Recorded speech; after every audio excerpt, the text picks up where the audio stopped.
Hello दोस्तों। तो आज हम लोग फ्रिक्शन पढ़ने वाले हैं, है ना। बहुत ही इंपॉर्टेंट है, बहुत जगह काम आएगा। तो नमस्कार, मेरा नाम आमिर है और फ्रिक्शन का स्टेटमेंट से पहले स्टार्ट करते हैं। अगर आपके दिमाग में ये है कि फ्रिक्शन वो फोर्स है जो मोशन को अपोज करता है या फ्रिक्शन अपोजिंग फोर्स है, तो ऐसा स्टेटमेंट फिलहाल के लिए साइड में रखते हैं और रियलिटी की तरफ मूव करते हैं। फ्रिक्शन का एक ही काम है, फ्रिक्शन चाहता है भाई रिलेटिव मोशन होने मत दो, रिलेटिव मोशन होने मत दो। तो या तो रिलेटिव मोशन होगा या टेंडेंसी भी होगा, तो फ्रिक्शन जंप कर जाएगा कि मैं आ रहा हूं, मुझे नहीं होने देना। क्या मतलब है रिलेटिव मोशन? मतलब वो चाहता है कि एक सरफेस दूसरे सरफेस के ऊपर स्लाइड करे ही ना, उसको रोकने के लिए फ्रिक्शन अपना दम लगा देता है। टेंडेंसी भी क्रिएट हुआ ना आगे बढ़ने की, तुरंत फ्रिक्शन आ जाता है कि मैं स्लाइड नहीं होने दूंगा, या स्लाइड कर भी रहा होगा तब भी जंप मारेगा कि भाई किसी तरह मिनिमाइज किया जाए, रोका जाए। तो फ्रिक्शन क्या चाहता है कि एक ही चीज चाहता है, रिलेटिव मोशन होने मत दो। आपने मैच बॉक्स लिया, स्टिक लिया, ऐसे मारा, ऐसे मारा, तो जैसे ही रफनेस कांटेक्ट में आई, फ्रिक्शन क्या चाह रहा है कि भाई मैं स्लाइड ही ना होने दोनों सरफेस को। उसने इतना रोकने की कोशिश किया कि वो आग लगा दी, पर कोशिश उसने पूरी करी थी कि मैं स्लाइड ना होने दूं। समझ में आ रहा है कि फ्रिक्शन क्या चाहता है, स्लाइडिंग को रोक दो। तो फ्रिक्शन स्टेटमेंट लिख लो, friction is a force which opposes, friction is a force which opposes the relative motion or tendency of relative motion. Friction is a force which opposes the relative motion or tendency of relative motion. समझ नहीं आ रहा, थोड़ा ground level पे लेके आते हैं। मान लो ये जमीन है,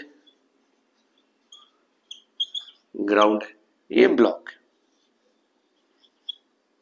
हॉरिजॉन्टल सरफेस पे रखा हुआ है।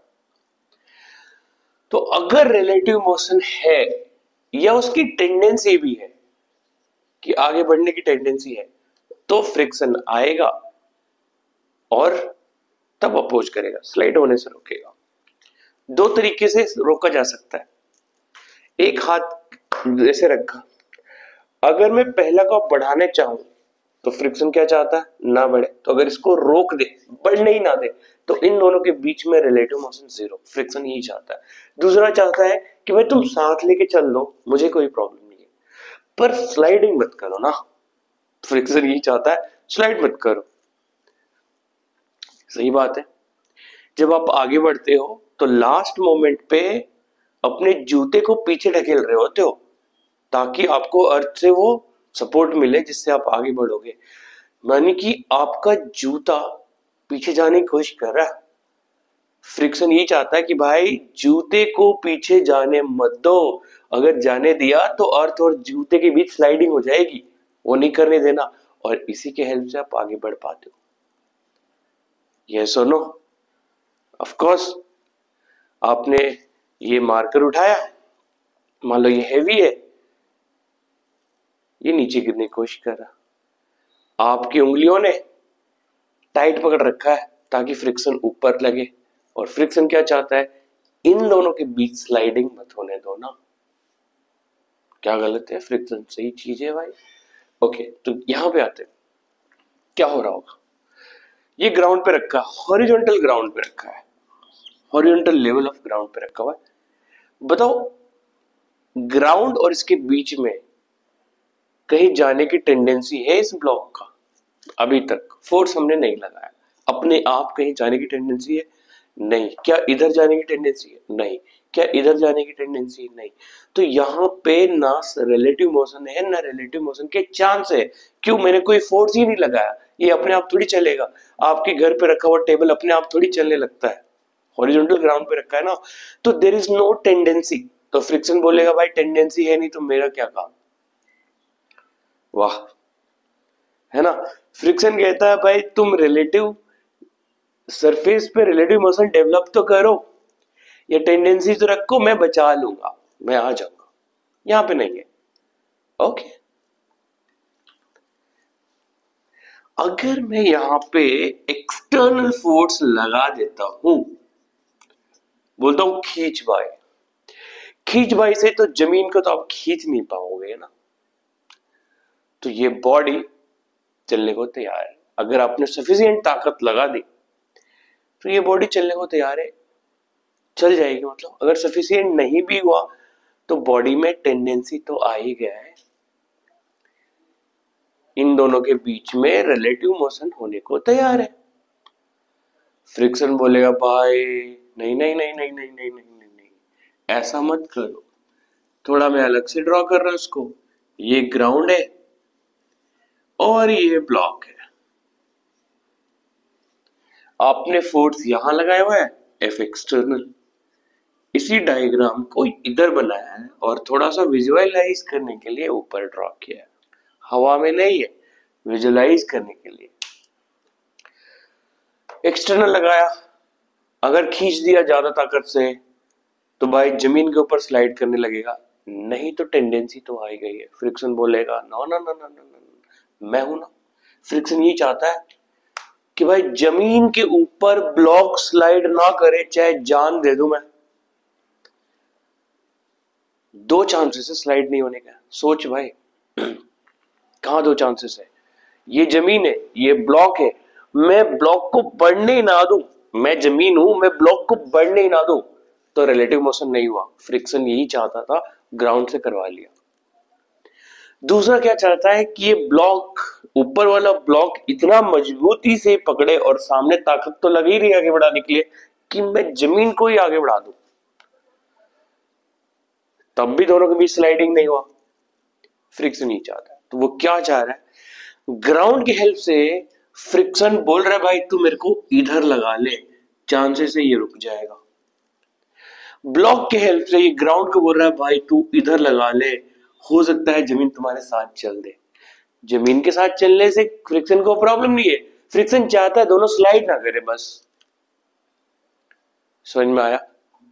क्लियर है कि यहाँ पे फ्रिक्शन इस पे पीछे लग रहा है, इस पे आगे लग रहा है, और ये दोनों एक्शन रिएक्शन पेयर होता है भाई।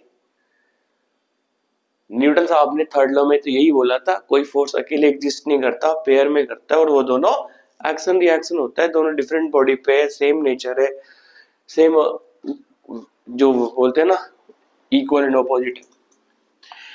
आई होप थोड़ा सा आपके भेजे में बात फ्राई हुआ, नहीं हुआ तो एक और समझते हैं। देखो ये स्मूथ सरफेस, स्मूथ का मतलब है कि अगर मैं यहां पे जरा सा भी फोर्स लगाऊं ये आगे बढ़ जाएगा, और स्मूथ है तो फ्रिक्शन तो होगा नहीं। तो हम क्या करेंगे, स्मूथ सरफेस के ऊपर एक ब्लॉक रख देंगे,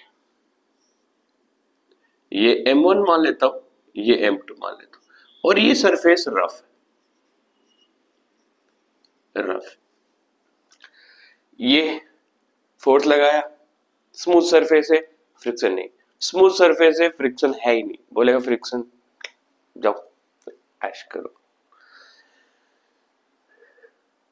तो यहां तो कोई फ्रिक्शन है नहीं, पर जब मैं नीचे वाले ब्लॉक को आगे बढ़ाऊंगा तो M2 के गिरने के चांसेस पीछे हो गए। एक्चुअली में रियलिटी में M2 तो यही रहना चाहता है, हमारे ब्लॉक के आगे बढ़ने के चांसेस हो गए।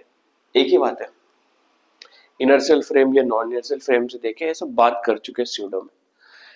फिलहाल जो हम डेली लाइफ में बात करते हैं कि भाई इस पे आगे, इसको आगे बढ़ाओगे तो पीछे वाले, ऊपर वाले के पीछे गिरने की टेंडेंसी हो गई, हो सकता है गिर जाए, रफ सरफेस है, फ्रिक्शन बोलेगा ऐसे कैसे, मैं भी तो हूं भाई। तो जैसे ही ये आगे बढ़ना चाहेगा, इसके गिरने की टेंडेंसी में पीछे M2 M1 पीछे गिरने की टेंडेंसी है, फ्रिक्शन M1 को बोलेगा गिरने मत देना, तो बोलेगा ओ ओके जनाब, अगर ये ब्लॉक पीछे ना गिरे तो स्लाइडिंग नहीं होगा, फ्रिक्शन ही तो चाहता है। तो एक चांस है कि ये ना गिरे, दूसरा चांस है कि ये इतनी ताकत से गिरे कि इसको भी पीछे लेके चल दे, गिरे नहीं, पीछे साथ लेके चल दे। तो M1 पे फ्रिक्शन किधर लग रहा होगा, इधर लग रहा होगा, तभी तो साथ लेके जा पाएगा। अरे M2 इसको साथ ले जाए, ऐसा कौन सा फोर्स है, ये फ्रिक्शन ही तो है। नहीं है समझ। देखो आप आगे बढ़ रहे, आपके सर पे कुछ रखा हुआ है, टाइटली ग्रिप, आप साथ चल रहे, आपका सर इतना टाइटली ग्रिप रखे कि उस ब्लॉक को भी साथ लेके चल दे, और वो ब्लॉक अगर उल्टा हो गया तो कि वो पीछे गिरने की तैयारी में और आपका मुंडी पीछे ले जाए, तो मुंडी को पीछे कौन लेके गया भाई, अरे फ्रिक्शन, ये वाली, यही तो लेके जाएगा पीछे। समझ में आया? आपने गाड़ी में लगेज बांधा, मैं समझाने के लिए रेफरेंस दे रहा हूं, लगेज बांधा क्यों, ताकि तुम्हारे गाड़ी के साथ लगेज चला जाए। तो वो जो टाइटली आपने बांधा हुआ है, लगेज के सपोर्ट को सपोर्ट दिया है, वो क्या चाहता है कि लगेज आगे चला जाए। पर ऐसा भी तो हो सकता है कि उस सपोर्ट को लेता हुआ लगेज पीछे गिर जाए, हो सकता है ना। तो पीछे किसने गिराया, फ्रिक्शन ने तो गिराया होगा, उन दोनों के बने हुए बॉन्ड ने तो गिराया होगा, नहीं। तो फ्रिक्शन कुल मिला के कंक्लूजन यही है